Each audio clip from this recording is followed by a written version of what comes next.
Bismillahirrahmanirrahim. Assalamualaikum warahmatullahi wabarakatuh. Alhamdulillah, kita bersyukur kepada Allah Subhanahu wa taala dengan mengucapkan alhamdulillahirabbil alamin. Kita berselawat kepada baginda Nabi Muhammad sallallahu alaihi wasallam dengan mengucapkan Allahumma sholli ala Muhammad wa ala ali sayyidina Muhammad. Alhamdulillah, teman-teman sekalian yang dirahmati Allah Subhanahu wa taala. Allah Subhanahu wa taala memberikan kesempatan kepada saya, alhamdulillah, di tempat yang sangat indah, yaitu di Pantai Nirwana, kota bau-bau yang kita cintai ini. Alhamdulillah, ini adalah rahmat Allah Subhanahu wa taala yang diberikan kepada kita dan patut kita syukuri dan kita jaga dengan baik. Ya, alhamdulillah, kita memuji dan memuliakan nama Allah di tempat yang indah ini. Tujuan yang paling utama adalah niatkan ibadah kepada Allah Subhanahu wa taala. Alhamdulillah, di video kesempatan hari ini saya mengambil tema, yaitu sembuh dengan Al-Quran. Kebetulan kami bergerak di bidang ruqyah syariah, pengobatan dalam Islam sesuai dengan sunnah dan syariat. Maka pada kesempatan yang berbahagia ini kita akan membahas kultum singkat tentang sembuh dengan Al-Quran. Allah Subhanahu wa taala berfirman dalam Al-Quran, "Wa nunazzilu minal Qur'ani ma huwa shifaa'un wa rahmatul lil mu'minin." Allah Subhanahu wa taala berfirman tentang Al-Quran itu adalah syifa. Allah turunkan ke dunia ini sebagai syifa, sebagai penyembuh. Kata para ulama, syifa di sini adalah penyembuh semua penyakit, medis maupun non medis, terutama hati, kolbu kita. Maka dari situ Allah Subhanahu wa taala hikmahkan Al-Quran untuk menyembuhkan segala penyakit. Kaum muslimin yang berbahagia, penyakit apapun yang Allah Subhanahu wa taala berikan kepada hambanya, tujuannya baik, sebagai ujian dan sebagai teguran. Sebagai ujian ketika seorang mukmin diberikan hidayah, istiqomah di jalan Allah Subhanahu wa taala, maka diuji dengan penyakit. Tujuannya untuk apa? Untuk supaya kita bersabar dan diangkat derajatnya. Sedangkan yang kedua adalah Allah Subhanahu wa taala berikan penyakit itu berupa musibah, teguran. Kenapa? Karena kita seorang beriman, kadang-kadang kita terjatuh dalam kemaksiatan, dalam dosa, belok kiri dari jalur syariat. Maka Allah Subhanahu wa taala berikan penyakit tersebut agar supaya kita kembali ke jalan yang lurus, jalan yang diridhoi Allah Subhanahu wa taala. Wa ma khalaqatul jinna wal insa illa liya'budun. Allah Subhanahu wa taala turunkan kita manusia dan jin untuk ibadah. Targetnya seperti itu. Maka Al-Qur'anlah penyembuhnya. Al-Qur'anlah obat hati.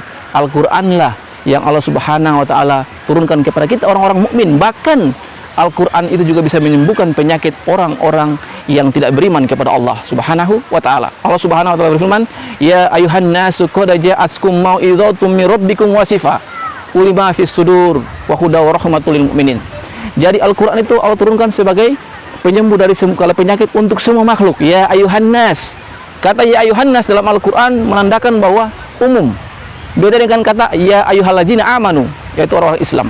Maka kaum muslimin yang berbahagia, teman-teman yang dirahmati Allah Subhanahu wa taala, ketika sakit datang menjumpai kita, jangan kita fokuskan pemikiran kita, hati kita kepada makhluk. Jangan kita berikan pikiran kita kepada makhluk Allah Subhanahu wa taala. Tetapi yang kita ingat ketika sakit, kita ingat adalah Allah Subhanahu wa taala yang berikan kita penyakit, maka kita berobat dengan Al-Qur'an, kembali kepada Allah Subhanahu wa taala, atau pengobatan ilahi. Kaum muslimin yang berbahagia, insyaallah ketika kita berpikir baik, berprasangka baik kepada Allah Subhanahu wa taala dengan ujian dan teguran tersebut, maka kita akan diselamatkan Allah Subhanahu wa taala sebagai orang-orang yang dipilih Allah Subhanahu wa taala untuk kembali ke jalan Allah Subhanahu wa taala yang benar, yaitu kembali kepada tauhid. Pesan saya kaum muslimin yang berbahagia, ketika kita diuji dengan musibah dan penyakit atau musibah yang lain, yakinlah bahwa kita akan diangkat Allah Subhanahu wa taala derajat kita di tempat yang tinggi. Maka daripada itu, bersabar, ikhlas dengan ujian tersebut. Insya Allah dengan perkara tersebut kita akan disembuhkan dan kita akan diarahkan kepada jalan yang benar, ke jalan yang lurus, jalan yang kita diridhoi Allah Subhanahu wa taala. Semoga teman-teman sekalian, kaum muslimin dan muslimat, kita mengambil hikmah bahwa ini adalah tempat yang indah, di mana Allah Subhanahu wa taala menciptakan laut, pantai. Tujuannya untuk kita orang-orang yang memaknai hidup secara Islami. Ini pantai, ya, pantai gunung-gunung ini, ya, subhanallah. Inilah ciptaan Allah. dan tidak ada satu makhluk di dunia ini yang bisa menangguhkannya. Tidak ada satu makhluk yang bisa membuat seperti ini. Kuasanya Allah Subhanahu wa taala. Lalu kemana kita harus meminta? Kemana kita harus bersandar? Kemana kita harus bertawakal? Kemana kita harus meminta kesembuhan? Selain kepada Allah Subhanahu wa taala. Jangan karena tipu daya setan sampai kita mengarahkan tauhid kita, mengalahkan tauhid kita, keyakinan kita kepada Allah dan bersandar kepada makhluk. Maka daripada itu perbaiki tauhid. Ketika sudah memperbaiki tauhid kita bagus, lurus, bersih, maka Allah Subhanahu wa taala akan berikan kesembuhan yang hakiki. Niatkan sembuh untuk ibadah. Insya Allah kita akan mendapat berkah dari kesembuhan itu.